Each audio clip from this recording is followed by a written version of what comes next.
성경 말씀을 읽어드리겠습니다. 예레미야 23장 16절부터 22절까지 읽어드리겠습니다. 만군의 여호와께서 이와 같이 말씀하시되 너희에게 예언하는 선지자들의 말을 듣지 말라. 그들은 너희에게 헛된 것을 가르치나니 그들이 말한 묵시는 자기 마음으로 말미암은 것이요 여호와의 입에서 나온 것이 아니니라. 항상 그들이 나를 멸시하는 자에게 이르기를 너희가 평안하리라 여호와의 말씀이니라 하며 또 자기 마음이 완악한 대로 행하는 모든 사람에게 이르기를 재앙이 너희에게 임하지 아니하리라 하였느니라. 누가 여호와의 회의에 참여하여 그 말을 알아들었으며 누가 귀를 기울여 그 말을 들었느냐. 보라, 여호와의 노여움이 일어나 폭풍과 회오리 바람처럼 악인의 머리를 칠 것이라. 여호와의 진노가 내 마음에 뜻하는 바를 행하여 이루기까지는 그치지 아니하나니 너희가 끝날에 그것을 완전히 깨달으리라. 이 선지자들은 내가 보내지 아니하였어도 다름질하며 내가 그들에게 이르지 아니하였어도 예언하였은즉 그들이 만일 나의 회의에 참여하였더라면 내 백성에게 내 말을 들려서 그들을 악한 길과 악한 행위에서 돌이키게 하였으리라. 사람들은 일반적으로 반대되는 두 가지 의견을 들으면 어떤 것이 옳고 또 어떤 것이 틀린가를 생각하려 하지 않습니다. 어떤 것이 가치 있고 어떤 것이 무가치한가를 고민하려 하지 않습니다. 사람들은 옳은 일, 정당한 일을 따지기를 싫어하고 귀찮아합니다. 사람들은 어떤 것이 내 마음에 드는 말인지 어떤 것이 나에게 이익이 되는지를 먼저 생각하게 됩니다. 그러다 보니 세상은 공의보다는 언제나 이익이 중시되는 그런 세상으로 흘러갑니다. 세상은 합리적이기보다는 그래서 충동적인 방향으로 흘러갑니다. 자기의 이익, 자기의 감정, 자기의 정서가 어떤 일의 선택에 우선이 되는 것입니다. 이런 현상은 어느 시대, 어느 역사에나 늘 마찬가지였던 것 같습니다. 오늘 본문이 나타나는 당시도 바로 이런 시대 중 하나였습니다. 16절에서 기록자는 만군의 여호와께서 이같이 말씀하시되 라고 적고 있습니다. 이것은 지금부터 말씀하시는 이가 여호와라는 사실을 강조합니다. 비록 선지자가 기록하여 전하는 말이지만 이 말은 직접적으로 여호와께로부터 나온 하나님의 생각, 하나님의 말씀인 것입니다. 너희에게 예언하는 선지자들의 말을 듣지 말라라고 하나님께서 말씀하십니다. 일반적으로 선지자들은 하나님께서 보내신 자들이었습니다. 하나님께서 예언하는 선지자의 말을 듣지 말라고 말합니다. 그 이유가 무엇일까요?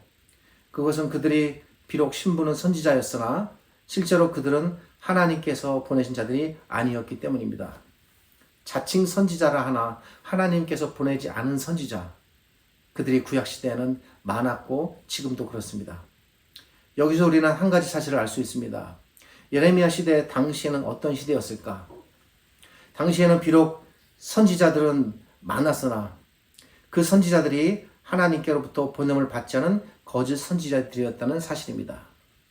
이런 현상이 아합의 시대에도 있었고 엘리사 시대에도 있었고 구약의 여러 시대에도 존재했었는데 예레미야 시대 때 특별히 이런 현상이 심하게 나타납니다. 그들이 거짓 선지자인 이유는 매우 분명합니다. 그것은 그들이 하나님께로부터 예언을 받지 않았다는 사실입니다. 아직 성경이 구약으로 완성되지 않았던 시대였기 때문에 하나님의 말씀은 언제나 하나님께로부터 직접 나와야 하는 시대였습니다. 그런데 그런 시대에 하나님께로부터 직접 받지 않은 예언을 전한다는 것 자체가 거짓 선지자인 것입니다. 그들은 하나님께서 주시는 예언을 전하지 않는 자들이기에 전하는 기준은 자기들이 원하는 소식, 자기들이 전하고 싶은 내용, 그리고 그런 것들을 마음대로 선택적으로 전하게 되는 것입니다. 이것 때문에 그들이 거짓 선지자로 판명되는 겁니다. 쉽게 말씀드리면 자의적으로 마음대로 꾸미고 조작하는 것입니다. 요즘으로 말하면 언론을 조작하는 것과 같습니다. 있지 않은 사실을 사실처럼 말하는 것입니다. 이에 대하여 하나님께서 헛된 것이라고 말씀하십니다. 특별히 여기서 헛된 것이라는 것은 내용적으로도 잘못된 것이지만 그것이 추구하는 방향과 연관된 표현입니다. 헛된 것, 즉 헛된 꿈과 헛된 희망을 품게 하여 잘못된 미래를 바라보게 한다는 것입니다. 이것은 이스라엘 백성에게 있지도 않은 헛된 소망, 우리가 보통 소망, 희망하면 다 좋은 것으로 생각하지만 그것은 참되고 바른 소망, 희망일 때 좋은 것이고 그것이 만약에 그릇된 희망, 그릇된 소망이라면 오히려 그것은 해가 되는 것입니다. 그들이 그렇게 그릇된 소망, 그릇된 꿈을 심어주었습니다. 특별히 앞으로 다가올 이스라엘 백성의 심판과 연관된 부분입니다. 개인이든 사회든 국가든 한번 타락의 길로 접어들면 거의 돌이키기가 힘듭니다. 우리가 고대 역사로부터 시작해서 지난날 지구상의 국가의 흥망성쇠와 역사를 보면 알 수가 있습니다. 한번 타락으로 접어들면 아무리 크고 거대한 제국이랄지라도 결국에는 그것을 쇄신하고 돌이키지 못하고 망하게 되는 경우가 거의 대부분입니다. 타락의 길로 접어들면 스스로 자정 능력을 잃게 되고 그리고 누구의 말도 듣지 않습니다. 왕으로부터 타락하여 신하와 백성 모두가 그런 길로 접어들게 됩니다. 개인이나 사회나 국가가 이렇게 해서 결국에는 망하게 되고 다른 세력에 의해서 나라가 문을 닫는 경우가 많았습니다. 이스라엘도 마찬가지였습니다. 수백 년 동안 이스라엘은 부패하고 또 부패해 왔습니다. 더 이상 부패가 지속될 수 없을 정도로 도저히 놔둘 수 없을 정도로 부패했습니다. 부패의 속도는 점점 빨라졌으며 부패의 강도도 점점 강해졌습니다. 권력자들의 도덕적 부패, 가진 자들의 윤리적 타락, 왕부터 전 백성에 이르기까지 모든 사람들의 뿌리 깊은 우상숭배, 사회적, 도덕적 해이와 불평등 등등 이런 악들이 아래로 흐르는 물처럼 쉼없이 흐르고 흘러 나라 전체를 구석구석 썩고 병들게 만들었습니다. 물은 흐르게 되면 빈틈없이 모든 것을 채워나가듯 악이 물처럼 흐르면 빈틈없이 전체를 부패하게 만드는 것입니다. 어느 곳 하나 성한 곳 없이 백성과 사회와 국가 전체가 속속들이 뿌리 깊게 부패로 번져나갔습니다. 부패한 음식은 버릴 수밖에 없듯이 부패한 권력, 부패한 백성, 부패한 나라도 결국에는 버림을 받을 수밖에 없습니다. 부패한 이스라엘을 도려내어 그들을 응징하시기 위해 하나님께서 결정하셨고 은밀히 심판을 준비해 오셨습니다. 썩은 음식을 버릴 수밖에 없듯 이렇게 가늠성 없는 부패해진 이 나라는 심판할 수밖에 없는 것입니다. 심판이 오히려 이들을 살리는 길입니다. 심판의 도구로 바벨론이라는 나라가 준비되었고 이제 곧 사용될 것입니다. 이 심판을 알리는 전달자로 세워진 선지자가 예레미야 선지자입니다. 이미 심판은 돌이킬 수 없었고 정해진 일입니다. 말씀드렸듯 부패한 음식을 버릴 수밖에 없듯이 부패한 이스라엘이 다시 돌아올 가능성은 사실은 제로입니다. 제로에 가깝다고 말할 수 없고 제로라고 봐야 합니다. 그들을 기다리고 있는 것은 오직 하나님의 응징, 하나님의 심판뿐이었습니다. 그나마 여기서 우리가 발견할 수 있는 한 가지 유일한 희망이 있다면 그것은 그들이 이 하나님의 심판을 일단 받아들이고 그리고 마땅히 받아야 할 심판을 받은 후에 그 다음에 하나님의 처분을 기다리는 것이었습니다. 죄에 대한 책임을 달게 받은 후에 그래도 혹시 베풀어질 하나님의 은혜가 있으시다면 그 은혜에 기대는 것뿐이었습니다.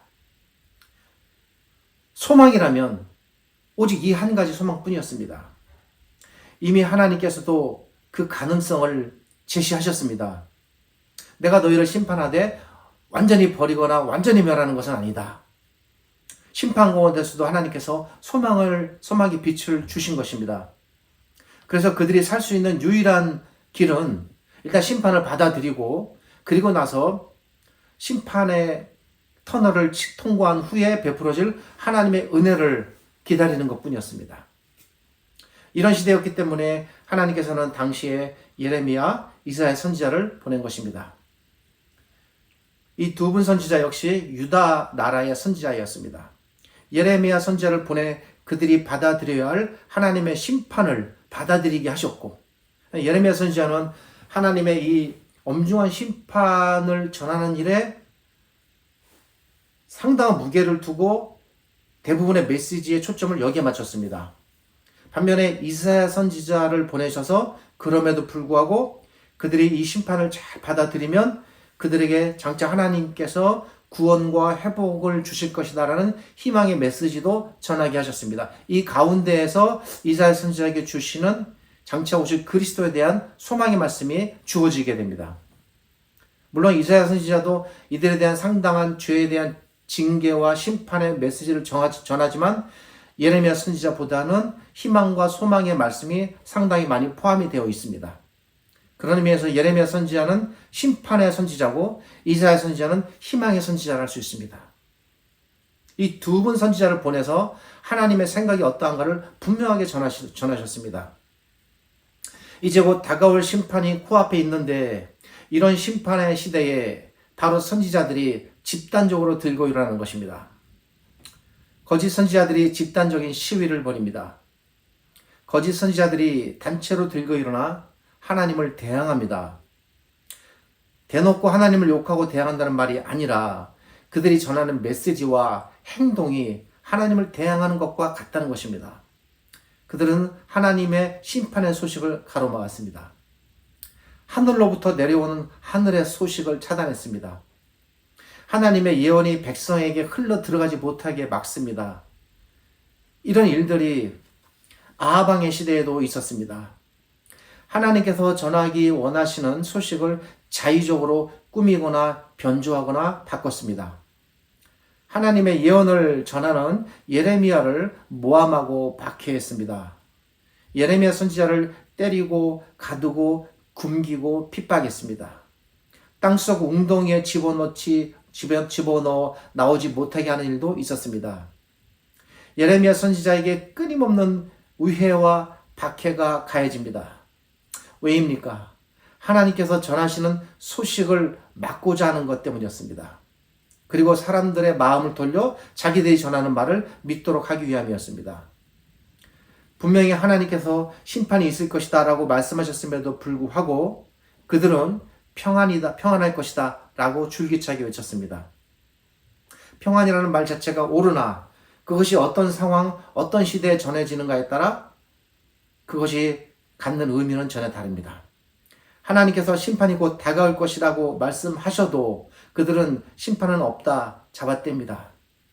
하나님께서 그들의 논리는 이렇습니다. 하나님께서 어찌 하나님의 백성을 버리겠느냐? 맞습니다. 본질적으로 하나님께서는 자기 백성을 버리지 않습니다. 참으로 그런 면에서 듣기 좋은 그럴듯한 소리입니다. 하나님을 좋게 말하는 듯 하면서 실상은 자신들이 하고 싶은 말을 하는 것입니다. 하나님을 들먹여 좋은 말, 선한 말을 하는 것처럼 보이는 이런 말들은 듣기에는 그럴듯하여도 하나님 편에서 보실 때에는 사실은 하나님을 욕보이며 가증스럽게 만드는 소리입니다. 하나님을 모독하는 소리입니다. 또 그들은 하나님께서 계시는 거룩한 성전이 저렇게 버젓이 딱 버티고 있는데 어떻게 이방 나라가 쳐들어와 하나님께서 계시는 저 성전을 무너뜨릴 수 있겠느냐? 논리는 그럴듯합니다. 하나님께서 성전의 주인이 되셔서 성전이 이렇게 버티는데 하나님께서 자기 집을 그냥 놔두시겠는가? 지키시겠다는 겁니다. 그리고 바벨론을 그냥 놔두지 않으신다는 것입니다. 듣기에 따라서는 참 믿음이 좋은 소리 같습니다. 참으로 하나님을 신뢰하는 것 같습니다. 그러나 거짓입니다. 그들의 말에 함정이 있습니다. 자신들이 하고 싶은 말, 자신들이 얻고 싶은 이익을 얻기 위해 믿음을 가장하여 내뱉는 소리입니다. 하나님의 생각, 하나님의 심정을 전혀 알지 못하면서 마치 하나님을 우애하는 듯한 말로 도리어 하나님을 몹시 힘들게 하는 소리입니다. 하나님 편에서 보실 때는 참으로 하나님의 화를 더욱 돋우는 말들입니다. 그들은 심지어 하나님을 멸시하는 자들, 심지어 악인들에게도 너희가 평안할 것이라고 말합니다. 여기서 하나님을 멸시하는 자들이란 자기들의 강팍함을 따라 악을 행하는 사람들, 17절에 기록된 사람들입니다. 악을 행하는 자들입니다. 이런 사람들에게까지 평안을 전한다는 것은 있을 수가 없는 일입니다. 그때는 그랬다는 겁니다. 고아와 과부를 억압하고 뇌물을 받으며 재판을 부정하게 만드는 사람들입니다. 누가 봐도 명백한 악인들입니다. 관리들에게 돈을 주고 힘없는 자들을 착취하는 사람들입니다. 거짓 선지자들은 누가 봐도 명백한 악인들에게까지 평안을 외칠 정도로 하나님의 생각을 왜곡시켰습니다. 이들의 계시의 출처는 그러므로 하나님이 아닙니다. 그들은 자신들의 욕심에 따라 자기들 마음대로 드는 대로 결정하여 예언하였습니다. 따라서 이들의 계시는 계시라 하나 그것은 거짓된 계시고 이들이 외치는 평안은 평안이라 하나 거짓되고 헛된 평안입니다. 그러기에 이들이 말하는 평안이란 존재하지 않는 평안, 오지 않을 평안입니다. 사막의 신기루와 같으며 나쁜 약에 취한 사람이 느끼는 보이지 아니하는 환각적 평안입니다. 이런 평안은 도리어 하나님의 백성을 멸망으로 이끄는 결과만을 더 빠르게 초래할 뿐입니다. 이들이 진정으로 사는 길은 하나님을 중히 여기고 죄를 회개하고 심판을 받아들이는 길뿐입니다. 약은 쓰고 칼은 아파도 약을 먹고 칼을 대어 상처를 도려내는 것만이 그래도 나을 길이듯 이들이 살 길도 오직 하나님의 처방, 하나님의 칼, 하나님의 약을 받아들이는 것 뿐이었습니다. 이것 없이 무조건적인 용서와 회복은 있을 수가 없었습니다. 왜냐하면 그것은 더 깊은 악으로 내모는 것 뿐이기 때문입니다. 진정으로 하나님의 이 처방을 받아들인다면 오히려 그 속에 살 길이 있습니다. 그런데 백성이 이 사실을 깨닫지 못합니다. 당장 받아들이기에 너무 고통스럽기 때문입니다. 당장 입에 넣어주는 달콤한 사탕 하나에 자기 영혼을 내맡깁니다. 이스라엘 백성이 돌이킬 수 없는 마지막 기회, 그들이 살 수 있는 유일한 길은 오직 예레미야 선지자로부터 전해지는 참된 하나님의 말씀을 받아들이는 것뿐입니다. 그들이 살 길은 거짓 선지자들의 말을 버리고 하나님의 말씀, 진리의 말씀을 선택하는 것입니다. 그런데 그들이 그렇게 하지 않았습니다. 그들은 하나님의 말씀을 거절하고 무시했습니다.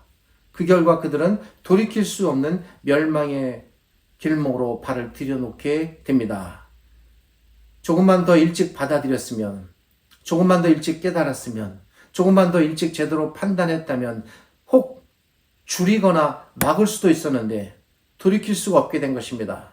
참으로 안타깝습니다. 18절은 이들의 말이 거짓이라는 사실을 알려줍니다.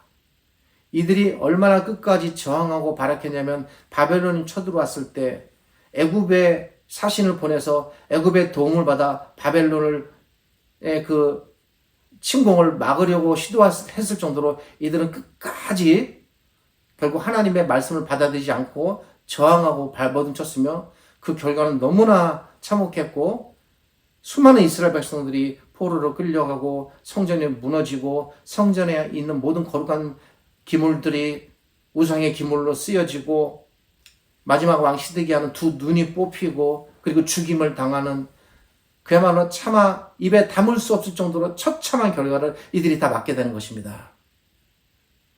18절에서 하나님께서 회의라는 비유로 말씀하십니다. 여기서 하나님의 회의란 비유입니다. 거짓 선지자들은 이 회의에 전혀 참석하지 않았던 사람들입니다. 하나님께서 의장이 되셔서 주재하시는 회의에 단 한 번도 참석하지 않은 자들이기에 당연히 그 회의 안에서 이루어지는 내용을 모릅니다. 회의의 결정도 모릅니다. 그런데 마치 회의의 결정을 아는 것처럼 참석한 사람들처럼 말합니다. 하나님께서 얼마나 화가 나시고 답답하셨겠습니까? 하나님께서도 인격을 갖고 계시기에 어떤 일에 대하여 화나시고 답답하신 것은 우리가 느끼는 것과 크게 다르지 않습니다. 우리처럼 하나님께서도 느끼십니다.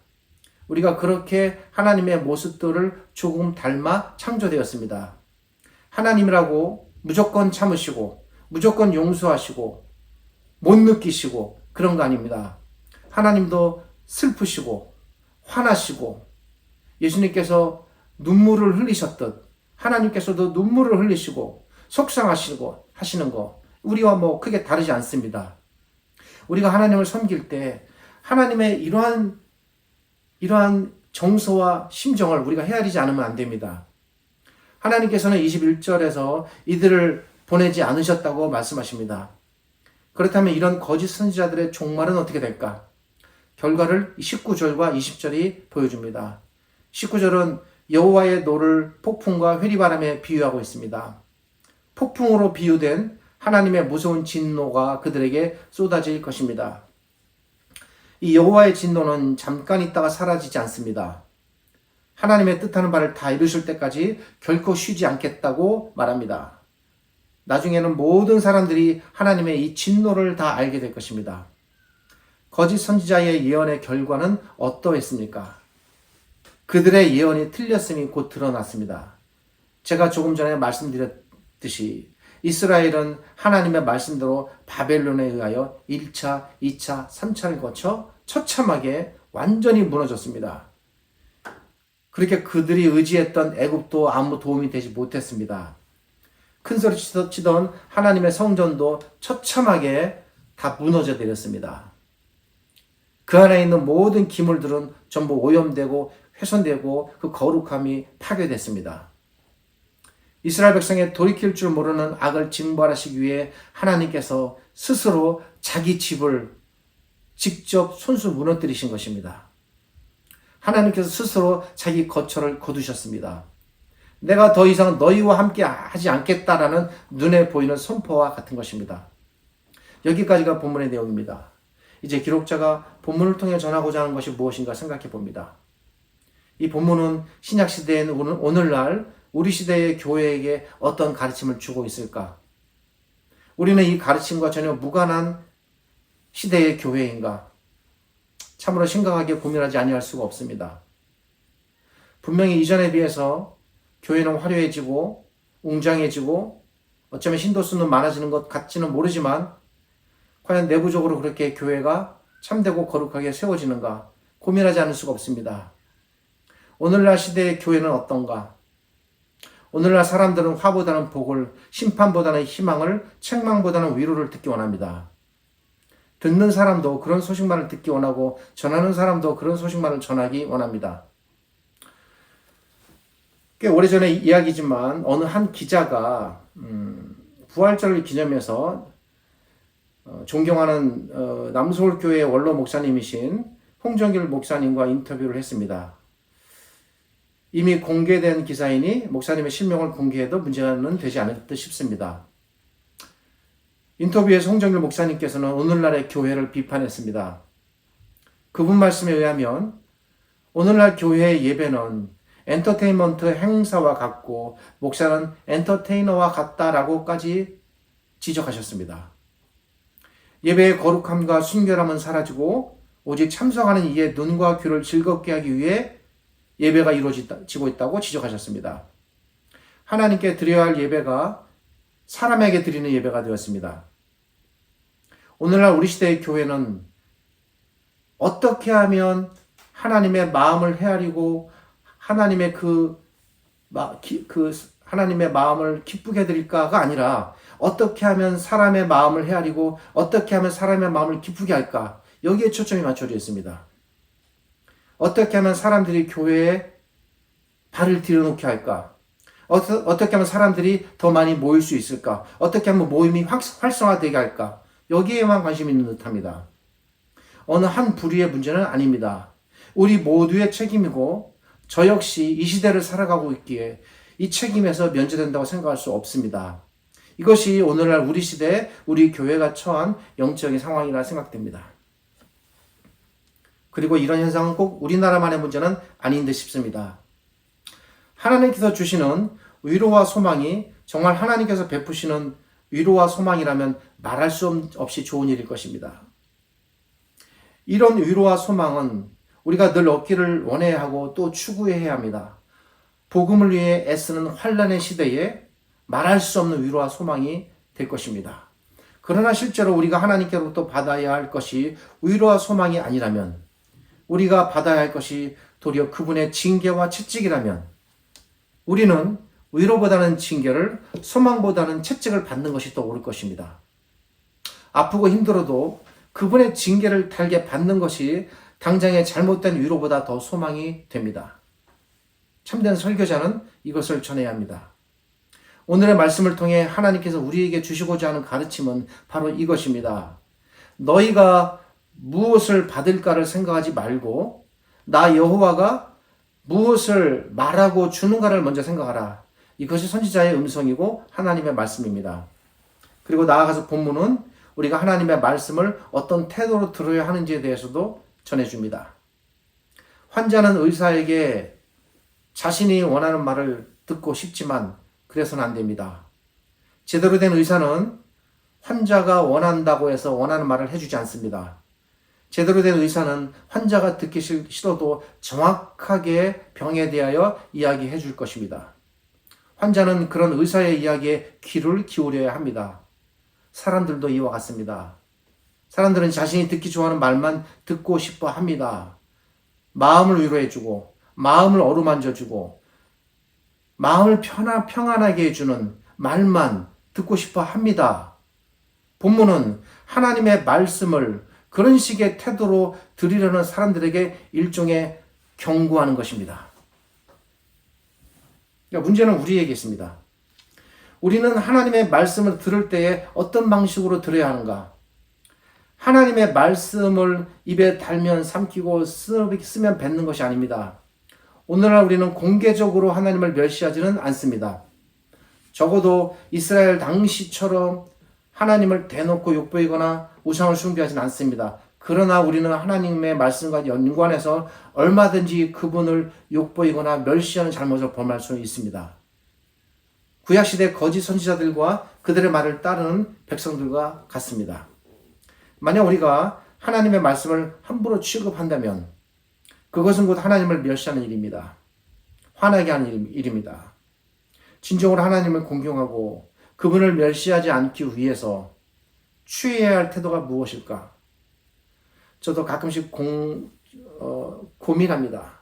내가 살아가면서 정말 하나님을 존중하고 공경한다면 내가 하나님께 대한 존중과 공경에 대한 표현으로 내가 할 수 있는 지금 이 순간의 최선은 무엇일까?